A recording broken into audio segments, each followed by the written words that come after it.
guessing that many of us in here have heard about surveillance, have read about surveillance, are probably even likely bored of listening about surveillance, especially since the media have been reporting on various instances quite extensively over the last years since the Snowden revelations started.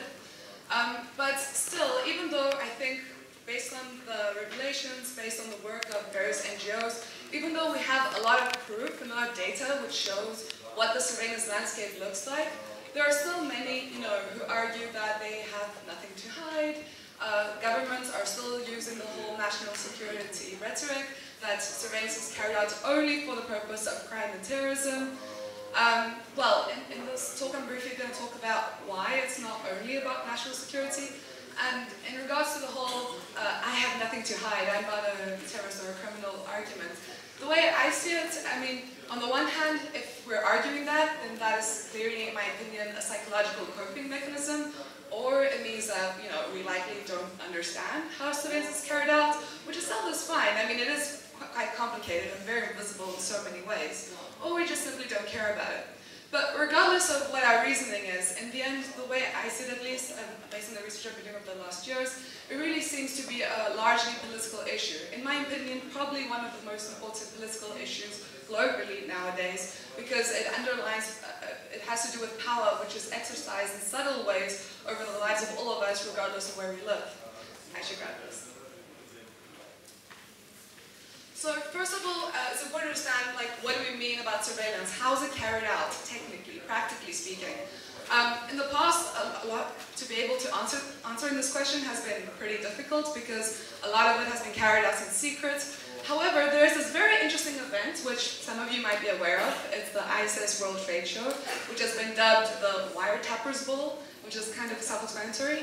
And at this event, what you have essentially is a booming surveillance technology industry, which showcase and exhibit and sell their various types of products, their various types of internet monitoring solutions and spyware and so on to law enforcement agencies around the world.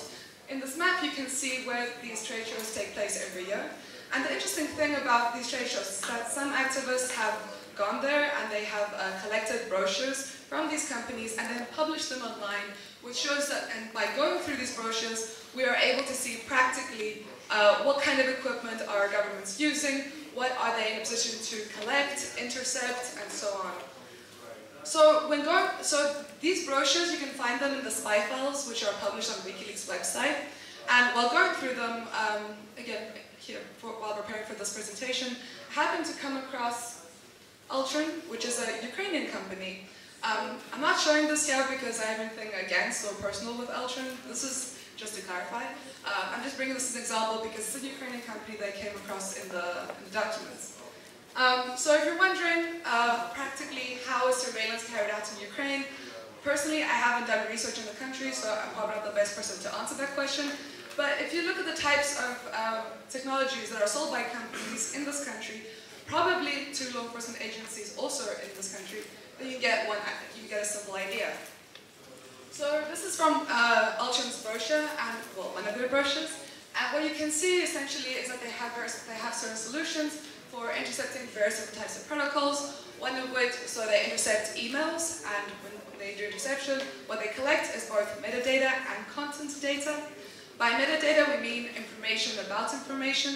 So for example, if you are sending an email, the metadata is your email address, the time you sent it, and who you sent it. Whereas the content data is the actual, email that you sent. They also intercept voice calls, again, metadata and content data, so who you called, when, and so on, and what you said in terms of the content, or they try to intercept this type of data.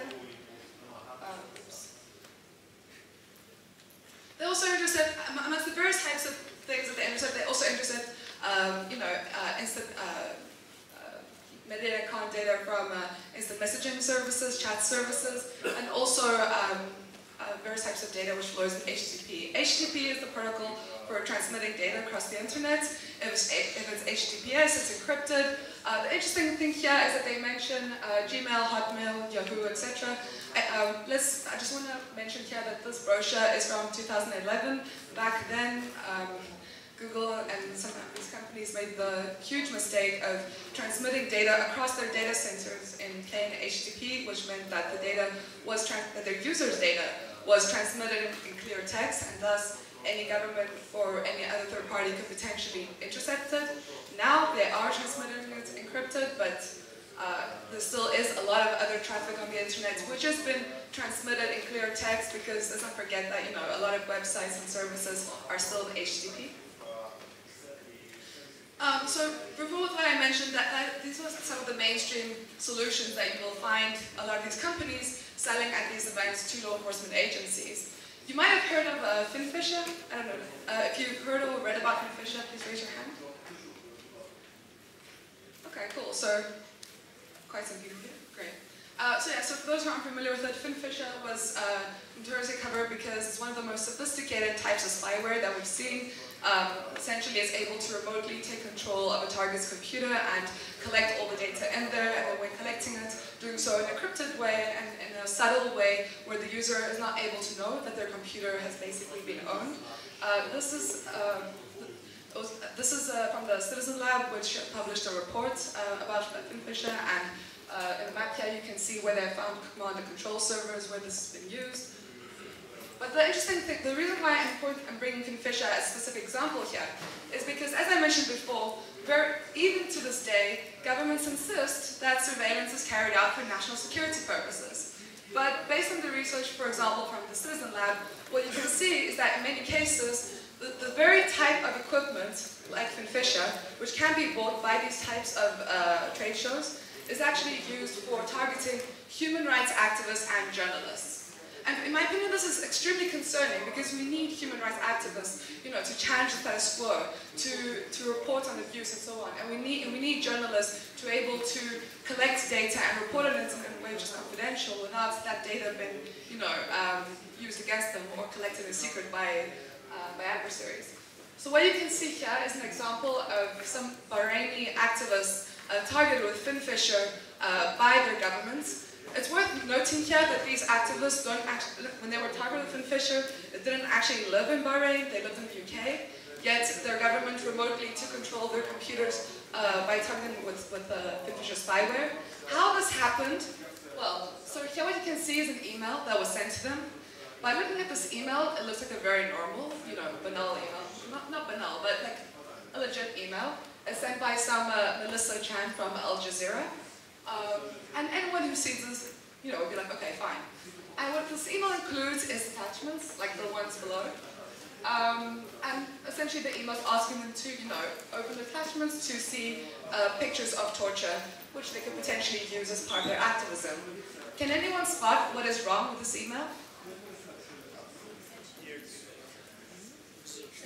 Exactly, the XC, exactly. So while this looks like a normal JPEG file, actually if you look at the beginning, what you can see is EXE, which means it's actually an executable file. So by downloading, by opening this image, their computer was ultimately infected with spyware.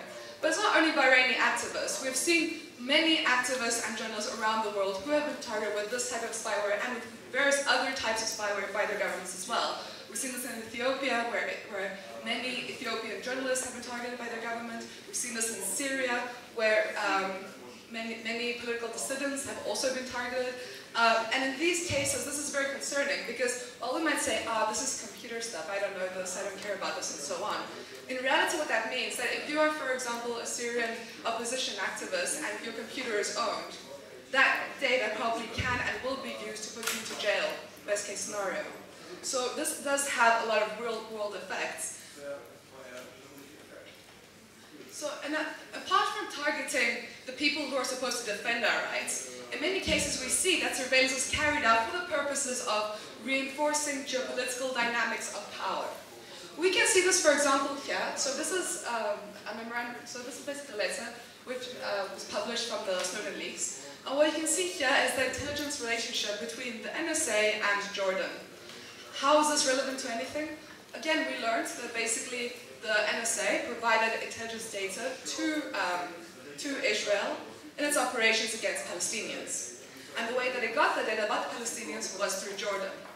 So while we may trust our own government, while we may trust our data being in a certain place, we don't really have any guarantee that that data won't end up, in the hands of a government that we don't trust. Also, let's not forget that alliances keep changing. Well, we might now, for whatever reason, trust the US. Maybe, for whatever political reasons, we'll have a better reason not to trust the US in a few years. But by that point, a lot of our data might already be in their hands, or they might have other ways, more covert ways of getting access to our data through memorandum of understanding, which is basically an intelligence agreement for sharing data with other countries, and so on, who have access to ours and so on. This is also from the Snowden revelations. This refers to the fiber optic, to the tapping of fiber optic cables. There are various programs like Tempora carried out by the GCHQ. And what we have seen is that in many cases, intelligence agencies around the world have collaborated with each other by either directly sharing their citizens' data with other agencies, or by providing direct access to the fiber optic cables that make up the backbone of their internet. So again, political alliances might change across time, but if a specific government or a specific intelligence agency has access to your internet infrastructure, regardless of what their political relationship is, they'll probably still have that access, and that will be very difficult to change that or to ensure that they don't have access to it anymore. And this is the reason why this is all very political. The reason why I think that surveillance has a very, very political nature, and we haven't been highlighting this or stressing upon this enough, is because what we have seen again from the Snowden revelations, for example, is that unlike the rhetoric that surveillance is carried out for the purpose of national security, well, it depends on how you define national security, of course. But what we have seen in many cases is that in reality, that is to provide some sort of advantage to specific governments in global affairs and negotiations. So this slide, for example, shows how the NSA collaborated with a certain company, AT&T, in order to be able to get access to the talking points of the UN Secretary General prior to discussions. Similarly, this pertains to the interception of communications of the government representatives of various countries attending the UN Security Council, so that the US could know everyone else's positions prior to discussions in regards to sanctions in Iran. This is extremely concerning, and while this has been covered by the media, or it was covered by the media at the time, we somehow have forgotten about it. We still somehow tend to think about surveillance as something which doesn't interest us, doesn't concern us. But what we actually do see is that the decisions made on the political level, on the national level, on the international level, the specific dynamics of power which are reinforced in specific areas around the world, a lot of those are enabled through surveillance. Surveillance, in the end, largely, I would argue, is a tool, is a tool for reinforcing specific dynamics of power. Power by us, by the people? Not really. Power by those who have the most money, who can afford to basically, buy the resources and so on to be able to have access to that type of equipment. This is Surveillance Without Borders, a project that I've been working on in my free time. And this is based on the documents seen by Snowden. They're all categorized under those 6 categories. The first category, which is leaders, is basically all the documents which are specific to political leaders around the world being targeted by surveillance. And as you can see in the map, all the green countries are the countries which are mentioned in the documents that their political leaders have been targeted. By targeting, what I mean is basically that, for example, when their government representative was at the UN, then their communications were intercepted, or that their emails directly got hacked. Various different types of examples, and you can find all these examples in the data in the project specifically. But while we might argue that, okay, sure, there are a lot of political interests, but hey, this is nothing new. Surveillance has been going for a very long time. We knew it was a thing also in the Cold War. We know that's carried out for political interests and so on. What does this have to do with me? Well, sure, I will agree that a lot of these things have been realized for a very long time, and it's certainly nothing very new. The difference right now is that we, as the public, are reinforcing this type of world that we're walking into. We are reinforcing all of this. We do it every day through the various types of services that we use, like Facebook, Google, and so on. I'm not suggesting that we don't use those services, because that would also be very unrealistic. But what I am saying is that from our daily internet activity, from the way we live on the internet, we are feeding the system with our data all the time, whether we like it or not. And arguably, we don't even have choices to do otherwise. But at the end of the day, what we are doing is that, by default, we are building a gold mine of data about us, which intelligence agencies or other third parties can potentially just tap into at will at any given moment of time.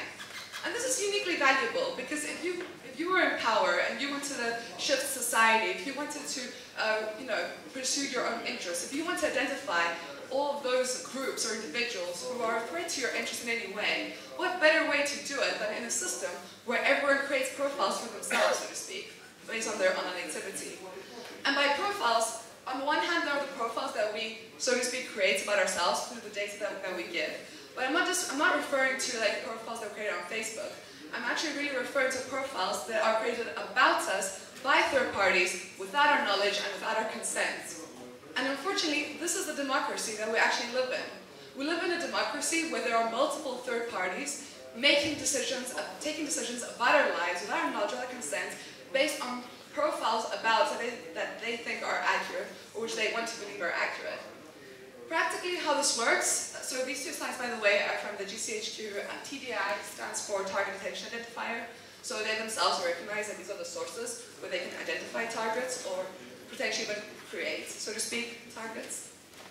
And the way this works is, through correlating individuals through various social media, by basically putting all the dots together, analyzing data, and so on. So while we might think that we have nothing to hide, unfortunately, it doesn't have anything to do, well, it's not only about you, it's not only about me, it's about all of us. Because you might not have anything to hide, but at the end of the day, you are not alone in this universe. You are, whether you like it or not, connected to many other individuals. The more insecure your data is, the more insecure the data, or, and by default, the lives of those connected to you might be as a result of that. It's not about you, it's not about me, it's about all of us. Surveillance is very political. When we vote, when we just think about it in this simple way, we choose to vote. But when we vote, we don't vote because we necessarily believe that the specific political party that will be in power will necessarily have direct impact on every single thing we do on a daily basis, right? We vote because we care about who is in power, and we care about who is in power because they're the ones who shape and influence our lives. Very similarly, questioning surveillance means questioning those who have power over our lives and how they are shaping our lives based on the data about us. Because our data reflects our lives, and those who control our data control our lives. And this is something that I think is definitely worth remembering. Oh, by the way, these are some resources. So Surveillance Without Borders, the first one, is the project that I mentioned earlier with the map. Under Surveillance Lab publications, you can find specific reports about malware attacks against various human rights activists and journalists. Digital Freedom is a new experimental project where we're basically collecting data, where we're aggregating in a global map all the targeted malware attacks against human rights activists. We're aggregating data about all the surveillance vendors and all the surveillance resellers, encryption laws, and so on. Secure in a Box is a resource for digital security if you want to learn how to protect your communications and those around you. My Shadow very similarly provides various resources about how to think about your data and so on.